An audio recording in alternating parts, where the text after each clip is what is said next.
beautiful, beautiful multi-dimensional beings, light warriors, star seeds incarnated. Welcome back, or hello if you're new, to another channel reading, a message for you beautiful souls. This channel reading a message so synchronistic, so I feel like there's going to be major synchronicity in here for you too, as well, if there was for me. But this is like you guys, through many different incarnations, through many different lifetimes, you have held the same mutated consciousness. And we'll say mutated because it's almost as if how spirit is bringing it through is like you have a mutated gene. Now this is metaphorical. This is metaphorical for the purpose of the channeling of the message, but for some of you maybe that's actually literal for you. And again, it's referring back, and I think we mentioned this before, about evolution. Okay, how, you know, through time species evolve to their environment, like the moths, and how we spoke about this. There was a particular species of moth that started off brown, and as the pollution through the industrial era and things like that was in the air, it turned some of the trees bark white, and so the moths would be eaten because where they once blended in, they now stood out a lot. So this is, again, natural selection, having these mutated genes. One of the moths then mutated to be white and blended in with the trees. Therefore, you know, their species slowly started becoming more of that color so that they could survive best for their environment that has adapted. So they adapted to their environment. The world and consciousness has been evolving and ascending, and as a natural species we are also going to be adapting along with those states of vibrational consciousness that the earth is moving into. And it's like you guys have had this adapted gene because this transition is not something that happens in one generation or one lifetime. This mutated gene has been incarnating and spawning in, starseeds have been incarnating and spawning in through so many ancient lifetimes to build this framework that we are now really moving into this life. Now the mutated gene, how it's coming through, your adaptability and whatnot. For the moths it would have been that, but for you it's the mind. How does the mind evolve? For you, you've been incarnated in many incarnations with this gift of curiosity, this mutation of curiosity, asking why. So what was being brought through is curiosity as an actual frequency of energy. Curiosity as a frequency of energy can be laid over anything. You guys are curious souls in asking why, and in asking why allowed you and does allow you to into the inner workings of yourself, others, things around you, concepts, nature, life, reality, and all of the world around you. So it's like it's the gene of curiosity that is the gene of ingenuity, invention, creativity, new intelligence. You work things out. Yeah, you work things out. And with art or invention or discovery or progressive learnings in science, technology, the mind, psychology, anything like that, is through or this new discovery through curiosity. Again, being art or science or anything logical or feminine or masculine, you guys, this is simply a process of experience of followed trailed curiosity. If you do an art piece, you're in a constant state of experimentation of curiosity. I wonder what will happen if like I do this, or I wonder what will happen if I, like, if say there's an object or technology, it's like, oh, I wonder what will happen if I touch this, or I wonder how this works, or I wonder how, you know, it's like these questions, and you ask these questions about yourself, your thought processes, people, other people, situations you've been in. This is like why you guys have a lot of wisdom, because you have this natural curiosity to understand things. You don't take things as a given. That's what it is. You don't take things as a given. you ask why, and that's why you've been able to reprogram. That's why you discover so much new information and discoveries about consciousness, your experience, reality. This is why maybe you guys are skilled in a particular area, or are very creative thinkers, or can think outside the box, because you have the gift of the frequency of curiosity, which again is the birthplace for ingenuity and invention, new progressive knowledge, thoughts, and ideas. And so in many incarnations, you have played this role as a seer, as an inventor, as a, all these different roles of like doctor, shaman, scientist, because remember in the olden tribes, the ancient tribes, where we all mapped the stars, we see this drawn everywhere. We worshipped, we mapped the stars, we used the stars in astrology to create conceptions of time, cycles. And back in the day in these tribes, they were the scientists. The people who tracked and mapped the stars were scientists. The shamans and seers were scientists. They were doctors, and this is like, you've been in this incarnation many different lives when it comes to record keeping, map drawing, and again being record keepers. And we've been over this before. To be a record keeper is simply that you hold a timeless perception of truth towards the reality, no matter where or what time period you're in. Because it's funny, because there's certain poetry books I read of poets who were incarnated like 200 years ago, and they see society in the exact same ways. They have the same feelings about it, they have the same qualms, they have the same outlooks, and it's like, this is timeless, the way we view things, because we are kind of timeless, and not much has actually really changed through time, right? Except from you star seeds being the progressive thinkers and actually questioning why beneath the surface. Because again, a lot of people don't actually question things. They accept what they're told, or they accept what they're told about what is. And so you guys, what is being brought through from this, pardon the pun in a second, is that this was highly connected to an Egyptian past life of yours. What was being brought through is Egyptian science. And I think a lot of you are being brought through as in other lifetimes you were asking the same questions and discovering the same profound epiphanies that you are in this life. Especially in the Egyptian time, there was a lot to do with Egyptian science that they had connected with spirituality and consciousness. A lot of these things we'll get into are things that you discovered in another life that you have the power and use in this life as well. Some of those things is like symbolism, you guys, sigils, how hieroglyphics were wrote everywhere because they were seen as, say in tombs, hieroglyphics were wrote on the walls, and whatever was drawn or wrote on the walls, they believed that that's what would be taken into the past life. They knew the power of writing, spelling, spells. They knew the power of their own intention in Egyptian times. And so it's coming through as like you being Egyptian scientists. Some of you could have been record keepers in the Egyptian time, where you worked as a seer, or you worked with writing, doing maps or documentation. What was coming through from the Egyptian period of time is actually who brought this message through was that you're connected to a lot of Egyptian deities. Why I found this so weird is I had ordered this like Egyptian deck weeks ago and I forgot about it. And after I channeled this message about the Egyptian deities and one coming through in particular, which is funny because if you follow my other channel, yesterday this black cat kept coming through again and again. And it only hit me after I got this deck delivered that I forgot about, which again, after I wrote this Egyptian science reading. So the deck that came is literally an Egyptian deck. It has all of the different Egyptian gods, deities, things in them. Oh, look at you, blue light seeds, blue light workers, I see you. But when the first card I pulled out of here was Basset. Now you guys are very, very strongly closely related. You could be related to Basset, or you've worked with her in them in many different incarnations and lifetimes, and they also send you a lot of symbolism to show you their presence within your energy and in your reality. Like a lot of you do see black cat symbolism as synchronicity and things like that, blue lotus flowers. But yeah, why I find that interesting is because Basset, when she was channeling this, was in funny energy. She was like, pardon the pun, but you guys bring through the adonym of did curiosity kill the cat, or did the cat kill curiosity? You actually hold a lot of this Basset energy. You hold a lot of qualities from the spirit guides of the cats, right? So whether this is related to Basset or not, you hold a lot of feline energy, and I'm channeling into a starseed race now. Who is that? Is it the Lyrians?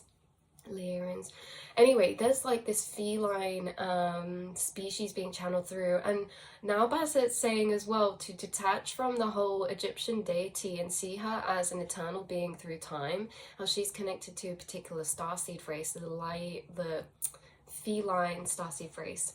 Okay, so very interesting. So you could be have connection or soul family ties to that particular starseed family, the Lyrians. I think it's the Lyrians. And yeah, so it's all about this curiosity. So you guys are very progressive thinkers, and you're progressive in the societies you're incarnated into, or in the places you're incarnated into, because you ask why. And because you ask why and you have this curiosity, a lot's been revealed to you about reality, okay? So with the Egyptian signs coming through, this is about the power of drawn symbolism, totems, and anything charged with intention, you guys. And it's also bringing through, like we said in that other reading the other day, it's kind of like doodle bob. Like there's an energy of you having a very powerful intention. The things you speak on, the things you charge up, the things you draw, the things you write, you are a very powerful magician. And let me tell you why this is. Because it's not the same. Anyone can write something. Why does yours manifest? Why is yours so powerful? It's all about intention. Intention's linked to our belief systems. Our beliefs are connected to our experiences. You have experienced things that others haven't because you ask why. And because you ask why and you've had these experiences, they've connected you to certain paradigms of truth that enable you to have higher charged intention. And why is that? Because through these higher truths, reality around you has been able to become stem cells of intentional manifestation. Now, those of you who don't know what stem cells are, it's basically like a blank, it's like it could be anything, right? It has the potential to be any cell in the body, like it could make up the lungs, or it could make up the brain tissue. The stem cells are like very, very much like have potential to be anything, and that's why it's being brought through. Is because for you, yes, to everyone this is a pen, but you don't have to stick to the programmed conditionings of society. You can see this as whatever you believe it to be, and you know that it is whatever you believe it is.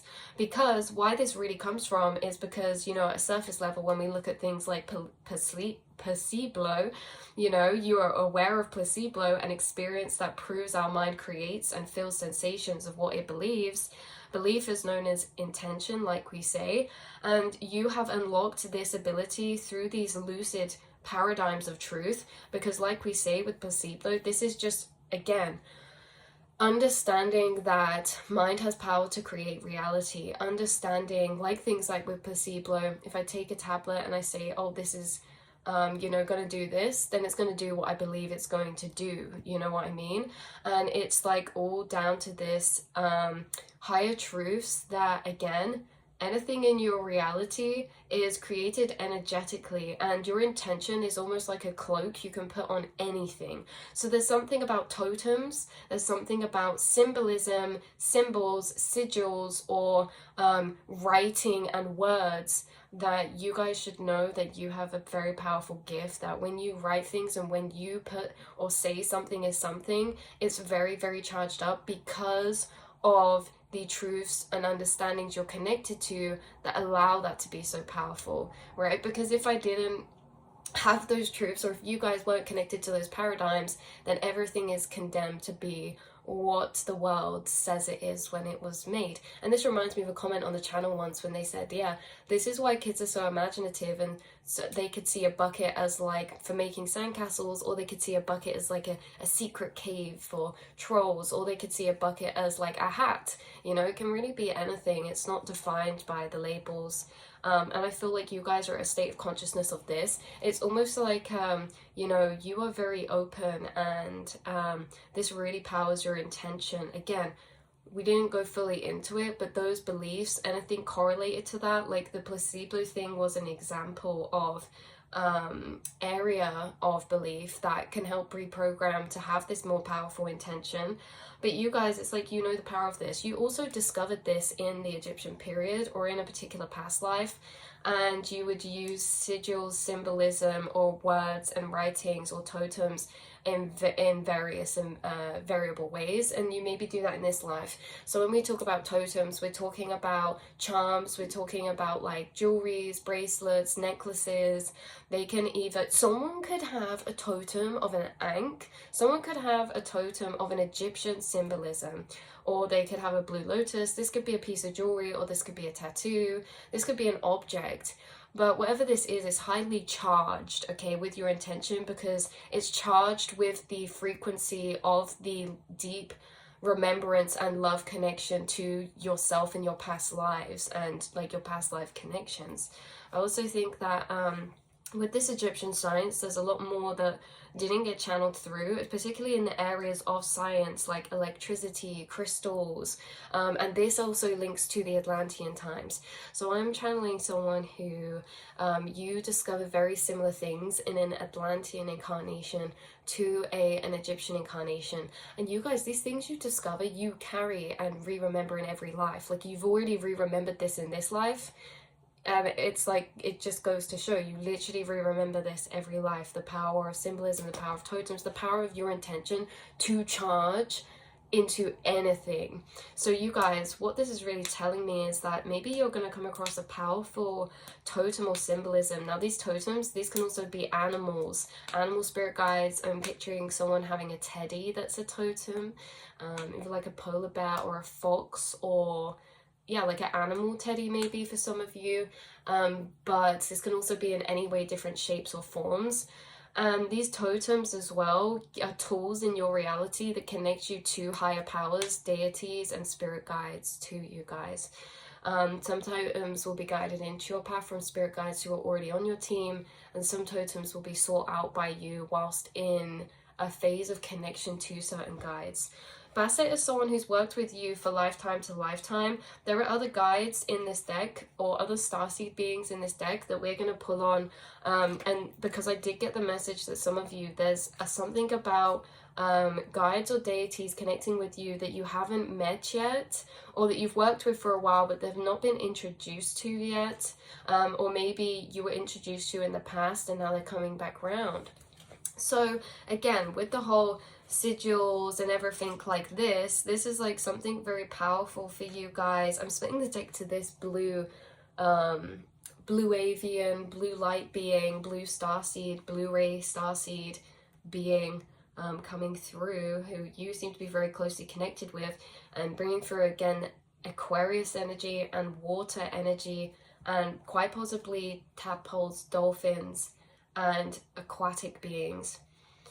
Okay, so but yeah, this is probably why you're really drawn to symbolism or Egyptian symbolism, because you already have this deeper integration of remembrance of the importance of it, or like the power of it. Certain things people don't see as impactful or powerful. They say like, you know, certain symbol, what can that do? Is just a symbol. But when you have these higher truths to like what reality really is, everything's just energy, and everything we charge up, it has that energy. Anything can be that, you know. It's like with the totems as well. It doesn't need to be something expensive. It can be literally a stone you find on the floor.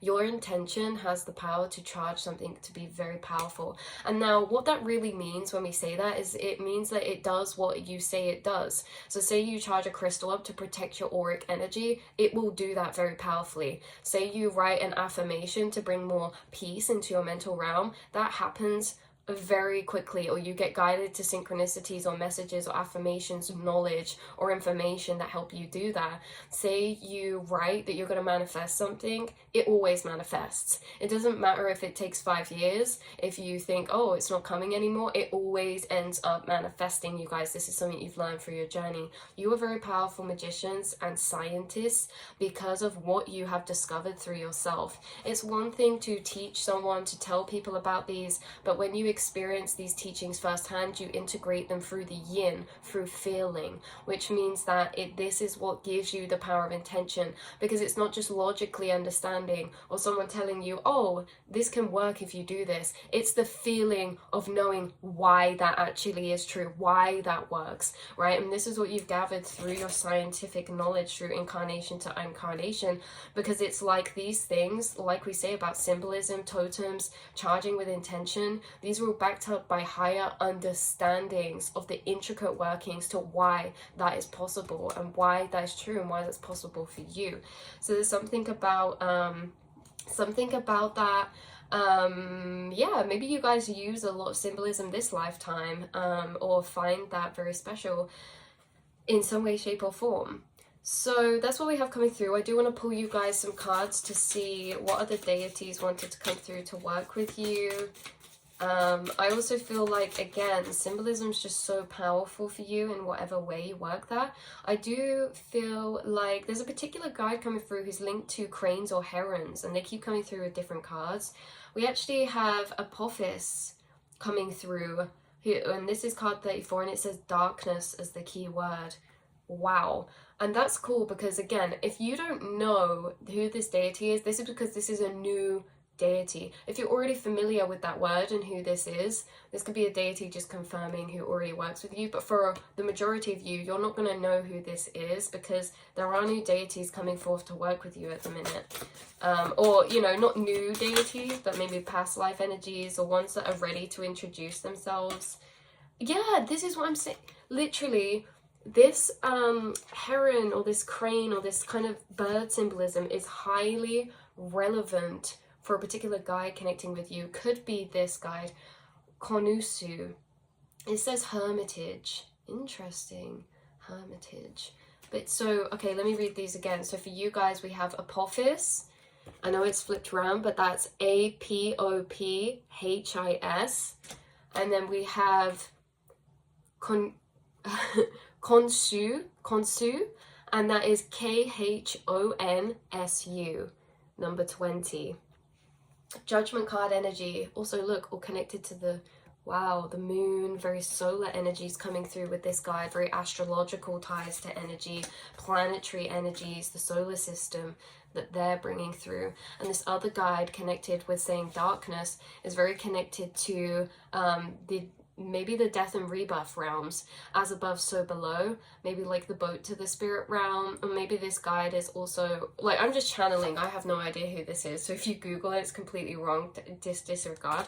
But maybe this is relevant for someone, because this who is connecting with Apophis, darkness, is someone who you guys also connect with Anubis. You work with Anubis, and also death, Egyptian deities, Eye of Horus, Key of Life. Yes, so Anubis as well. But Apophis with the darkness is coming through with a lot of this eternal snake energy. And again, with this, above, so as above, so below, it's kind of like the underworld. There's like a flip to everything. And this is maybe a shadow guide of yours as well. A guide who has worked with you to navigate certain lower frequency planes of vibration, experience, etc. Wow. We also have Heka, alchemical force. This brings through warrior spirit energy. I don't know why. Warrior spirit energy, you know, I think it's because they're like this. But alchemical force, warrior spirit energy, internal energetic resilience, fight, willpower. Yeah, there's many different guides that work with you in many different ways. But again, just to clarify, you guys hold knowledge about things that you've already discovered in past lives. You re-remembered this knowledge that you're remembering this life time and time before in different incarnations, and you were a scientist in many incarnations in whatever way, shape or form that looks like in that period of time. Again, Egyptian scientists when it comes to magnetic fields, magnetic forces, pyramids being free energy. Like, Egyptians and the Atlanteans are coming through very connected in this for some reason, especially for you. I feel like you guys have very strong ties to Egyptian and Atlantean incarnations. Also, out of all the cards, this has come out 3 times now, you guys. Happy. Renewal. This is a really beautiful energy. I feel like this is a close family starseed tribe you're connected to. Again, blue light beings, blue ray starseeds. Okay, what else wanted to come through about this? Egyptian science. Again, you could practice these things in this life, like arts, creation, invention, and you are gifted with that gene of curiosity. It's something that you don't try to do, you can't help, and it's something other people just have no perception of doing if they don't have that energy or frequency. I think you are gifted curiosity as a guide as well. We have Tho coming out. Wholeness. Oh, what a classic, OG.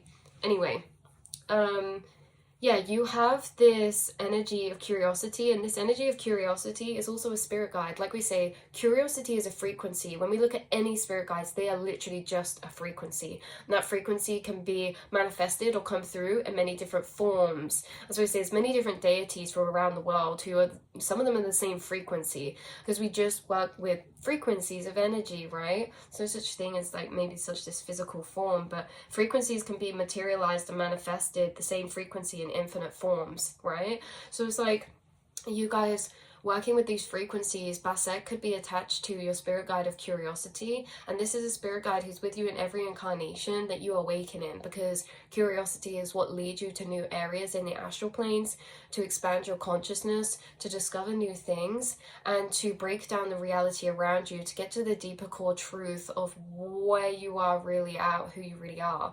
And again, this happens simultaneously in your physical to your inner, because curiosity has helped you unpick yourself, unpick your own subconscious and consciousness, but it's also helped you to unpick the reality around you simultaneously. And so you see this gift of guide of the frequency of curiosity is a revealer. They're a revealer of truth. They pull down the veils and they unpick and dissolve solidity into a high entropy state for us to experience non-linearly and to experience really ephemerally the whole United States sensation of consciousness. And I just feel like, yeah, so yeah, there could be something about why this is coming through specifically now. Maybe some of you are working with a particular guides who are calling you upon your magician abilities to start maybe drawing symbolism, wearing symbolism, even if you draw it with a pen on somewhere in your body, like just a pen that washes off. Maybe someday you're feeling a bit drained. Maybe you want to connect to, you know, your solar angels, because they connect with life force energy, which helps us with our energetic state when it comes to like tiredness and things like that. And maybe you want to draw symbolism that connects you with a deity of that kind, like Ra, or like a solar angel, or maybe you just want to draw a sun, you know. Whatever you do, your intention is highly powerful, and also whatever you draw your intention on or speak your intention onto is highly powerful. Like if you bless someone or put protection on them, like it actually makes a difference, you guys. If you, like I said this before, but there was a candle I made and it was filled with dried flowers, and the whole thing set up in flames. It was a spell candle. I made it for my mum, and there was one flower in there that was a snowdrop, and for years I'd held this dried pressed snowdrop, and it was charged with the protection energy. I saw it as sacred. I saw it as like a major protection, because if anyone's ever seen Stardust, then his mum gives him this snowdrop flower and it's a protection flower, so I always saw it as that. And I was like, do you know what, I'm willing to sacrifice this because my mum's so special to me. I know this will be such an powerful intention when it burns up into the candle. And then all the flowers set on fire, and literally 2 hours shock. I know you guys won't be shocked, you'll believe this because of the lucidity you've experienced of reality. But it's like all the flowers burned up in flames, and we looked back and the only flower standing that was in the middle of the flames was this snowdrop, untouched by the fire. And this is the same when we look at villages and towns that go under catastrophe and things like that, but say like sacred buildings or places will be untouched.